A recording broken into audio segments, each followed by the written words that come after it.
Good morning class. I am Komal Bardia is going to teach you the research methodology.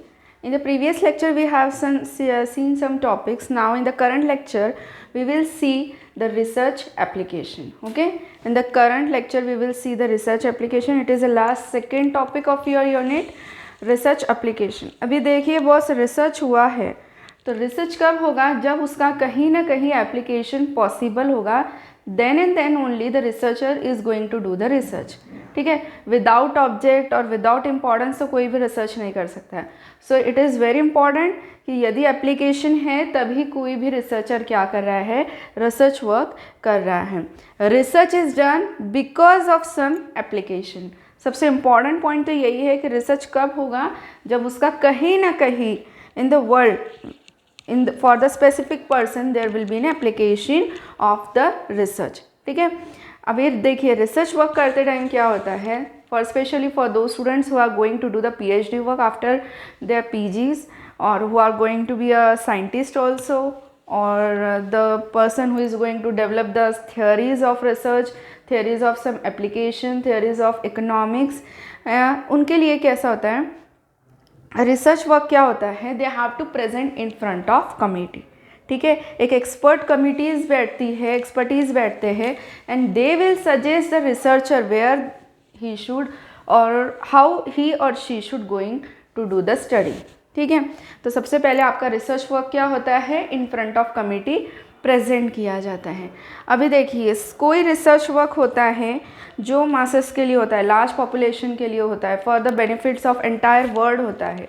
ठीक है, but कुछ होते हैं जो स्पेसिफिक ग्रुप ऑफ पर्सन के लिए होते हैं, स्पेसिफिक एक प्रॉब्लम फेस करने वाले ग्रुप ऑफ पर्सन के लिए होता है, या एक पर्टिकुलर हम लोग बोलेंगे जोग्राफिकल लोकेशन के लिए होता है.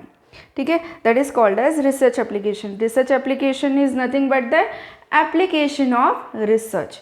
ठीक है, research work is going to apply somewhere, then only the person will get the objective, then he will get the importance and he can design the research work properly.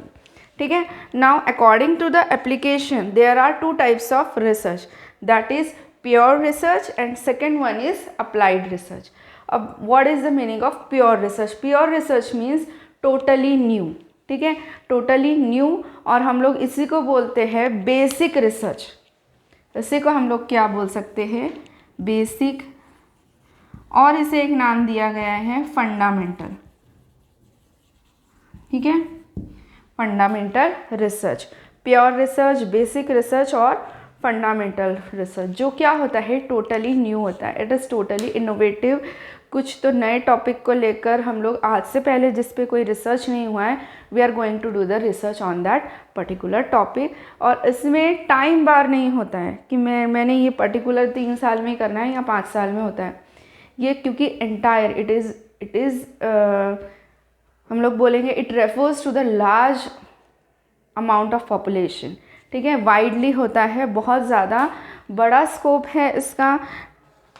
The purpose of the pure research is to gain a greater knowledge of world. ठीक है, to gain the greater knowledge of world. सबसे पहले देखिए pure research is also called as basic research and fundamental research. इसका कोई current छोटी मोटी problem से लेके जो सोल्यूशन फाइंड आउट करते हैं, that does not comes under the pure research, that will come under the applied research. Okay, तो इसमें क्या आएगा, इसमें आएगा wider areas of life. It covers, अब इसमें मैं कुछ points I write down the some points over here. Wider areas of life. ठीक है, सेकेंड वन इज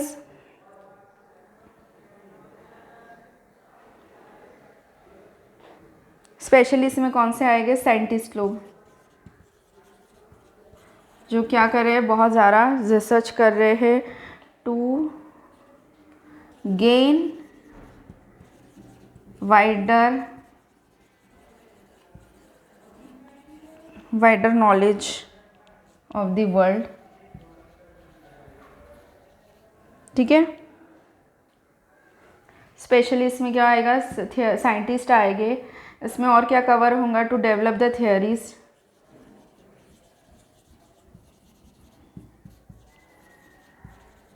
इसमें कोई भी आपका ऑलरेडी रिसर्च किया हुआ डेटा इंक्लूड नहीं रहेगा. It will be purely new data for the researcher. Theories, tools and techniques. Tools and techniques और स्ट्रैटेजीज.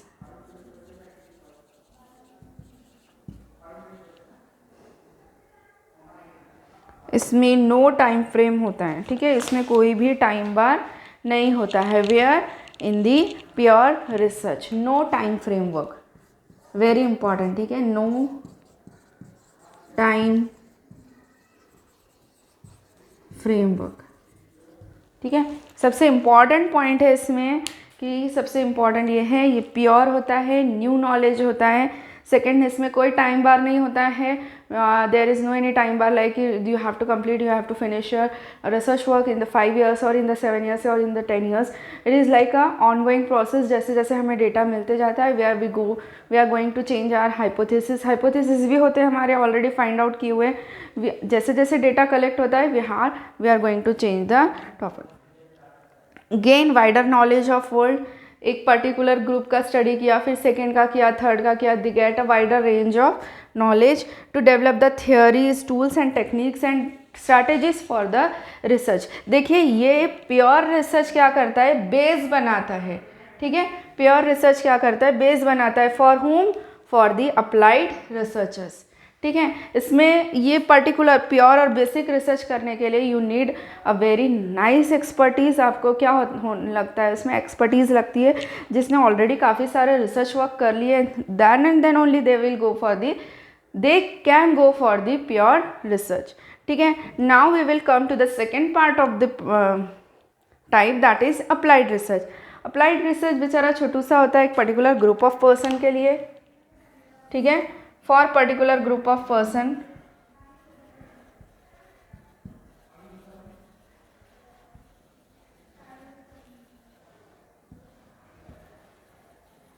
ठीक है, इसमें पर्टिकुलर प्रॉब्लम का सल्यूशन है.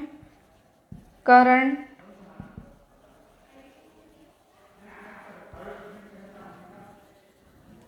प्रॉब्लम सॉल्यूशन रहेगा. ठीक है, इसमें एक पर्टिकुलर टाइम फ्रेमवर्क रहेगा.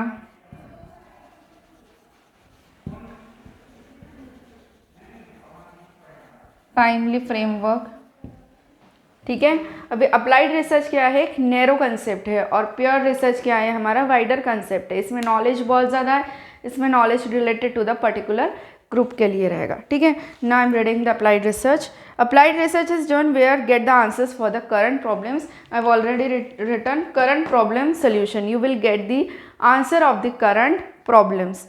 Applied research can be done verified previously done research. ये किससे बेसिक रहेगा, इसको कहाँ से मिलेगा, प्योरली ऑलरेडी जिसने रिसर्च किया है, they can get the data from the pure research work. Applied research seeks to solve the practical problems. Scientist are constant research to find out the cure of diseases. The findings of the research gives a benefit to the real world. ये क्या होता है, तो इसका जो भी findings रहेगा gives the benefits to real world.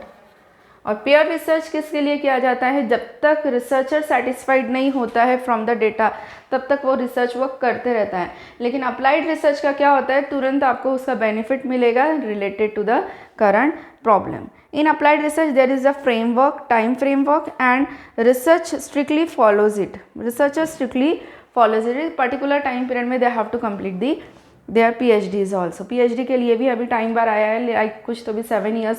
After the registration you have to complete your research work within the 7 years. Otherwise क्या होता है, लोग रजिस्ट्रेशन करवा लेते हैं and it goings on years and years and they don't get the PhDs.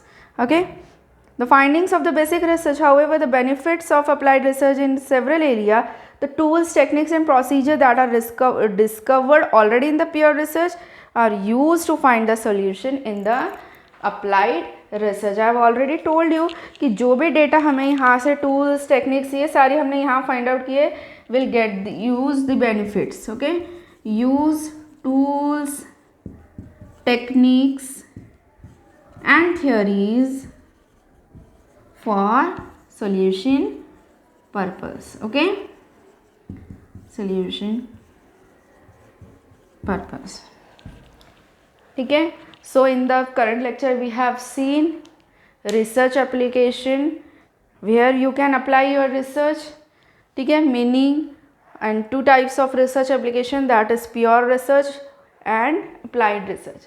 Okay, hope all the students understand this topic. If any student have any query, please write down in the comment box. I will definitely try to solve your problems. Thank you.